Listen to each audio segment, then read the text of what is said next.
नाज़रीन, विच ओभर में ईरान जे चौधारी वधंदड़ छिकताण सिर्फ़ इलाक़ाई मसलो न रहियो आहे, पर वो आलमी सियासत जी वॾी रांदि जो हिस्सो बणिजी चुको आहे।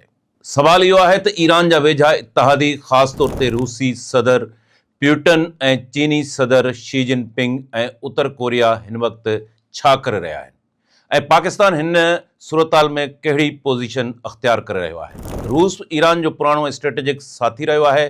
शाम जी जंग हुजे या तवानाई जी सियासत, ॿिन्ही मुल्कनि केतिरनि मामलनि में गॾु कमु कयो आहे, पर हिन वक़्तु रूस सिधी मुदाख़लत खां पासो करे रहियो आहे, छो त रूस अॻे ई यूक्रेन रूस जंग में फाथल आहे। यूक्रेन वारी जंग रूस जी फ़ौजी ऐं इक़्तिसादी वसीलनि जो वॾो हिसो इस्तेमालु करे रही आहे। तंहिं करे मॉस्को लाइ हिकु ॿियो महाज़ खोलणु आसान नाहे। उन बावजूदु रूस सफ़ारती सतह ते ईरान जी हिमायत करे रहियो आहे, ओलह जे वधंदड़ दबाव जी मुखालफ़त बि करे रहियो आहे। चीन जी पॉलिसी आमतौर ते इक़्तिसादी मुफ़ादनि जी सियासत ते ॿधल हूंदी आहे। शी जिनपिंग जी क़यादत में चीन आलमी वापार खे पंहिंजी ताक़त जो मर्कज़ बणायो आहे। चीन ईरान सां तवानाई ऐं वापार जा वॾा मुआहिदा करे चुको आहे, पर हू जंगी तकरार खां परे रहण खे तरजीह ॾिए थो। चीन खे ख़बर आहे त जेकॾहिं मिडिल ईस्ट में वॾी जंग थी त तेल जूं सप्लाई लाइनूं मुतासिर थींदियूं ऐं आलमी मईशियत ते वॾो असरु पवंदो। चीन लाइ मिडिल ईस्ट में इस्तेहकाम ज़रूरी आहे, छो त चीन जी तवानाई जो वॾो हिसो हिन इलाक़े मां अचे थो। हिन वक़्तु बि स्ट्रेट ऑफ हॉर्मुज़ जी बंदि थियण सां चीन खे तवानाई जे हवाले सां वॾो नुक़सानु बर्दाश्त करणो पइजी रहियो आहे। चीन जी आलमी वापारी मनसूबनि जहिड़ो बेल्ट एंड रोड ते बि असरु पइजी सघे थो। इन करे चीन घणो करे सफ़ारती ऐं ॻाल्हियुनि जी हिमायत करे थो। ॿी तरफ़ नॉर्थ कोरिया अमेरिका जे सख़्तु मुख़ालिफ़ मुल्कनि मां हिकु सम्झो वेंदो आहे।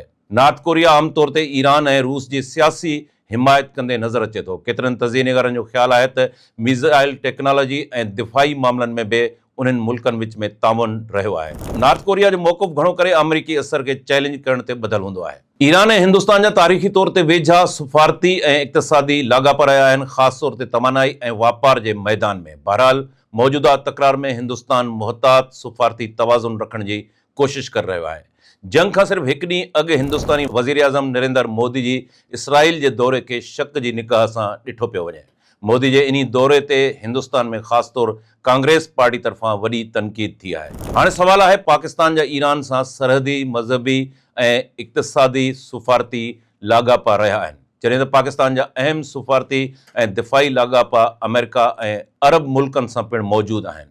इन करे पाकिस्तान आमतौर ते अहिड़ियुनि हालतुनि में मुहतात ऐं मुतवाज़िन पॉलिसी अख़्तियार कंदो आहे। पाकिस्तान आमतौर ते मिडिल ईस्ट में इस्तेहकाम ॻाल्हियुनि ऐं सफ़ारतकारी जी हिमायत कंदो रहियो आहे त जीअं इलाक़े में जंग जो ख़तरो घटिजे। रूस जे यूक्रेन ते हमले खां पोइ दुनिया हिकु नई विरासत ॾांहुं वधंदे नज़र आई। अमेरिका, यूरोप ऐं नेटो मुल्कनि यूक्रेन जी खुलियल हिमायत कई, जॾहिं चीन, ईरान ऐं कुझु ॿियनि मुल्कनि रूस सां नरम या मुहतात मौक़िफ़ अख़्तियार कयो। हीअ सूरताल ज़ाहिर करे थी त दुनिया आहिस्ते आहिस्ते ॿिनि वॾनि जियोपॉलिटिकल ब्लॉकनि में विरहाइजी रही आहे।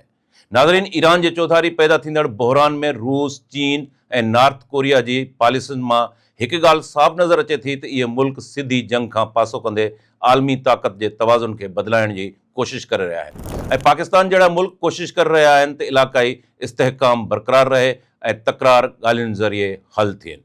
इहो ई सबबु आहे जो ईरान जो बहरान सिर्फ़ु मिडिल ईस्ट जो मसइलो न रहियो आहे, बल्कि उहा आलमी सियासत जी वॾी शितरनि जी रांदि बणिजी चुकी आहे।